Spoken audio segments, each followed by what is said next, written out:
জানেন যে আমাদের গত 25/8/2024 তারিখে একটি ডাকাতি হয়েছিল। ডাকাতিটা হয়েছিল আমাদের নোয়াপাড়া এলাকায়, যেটা ইনস্টাকার্ট সার্ভিস প্রাইভেট লিমিটেড আছে। সেখানে 5 জন দুষ্কৃতী সেখানে ঢুকেছিল, ঢুকে ডাকাতির উদ্দেশ্যে, এবং সেখান থেকে কিছু টাকা পয়সা এবং অন্যান্য যাবতীয় জিনিস নেয়।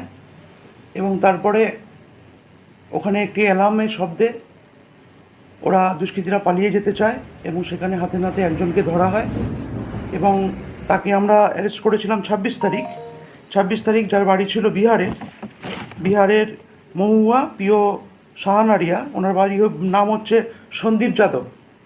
ওকে অ্যারেস্ট করি এবং তারপরে আমরা 12 দিনের পিসি নিই, এবং পুলিশি হেফাজতে থাকাকালীন ওর কাছ থেকে বাকি আসামিদের সম্বন্ধে বিভিন্ন রকম ডিটেলস পাই।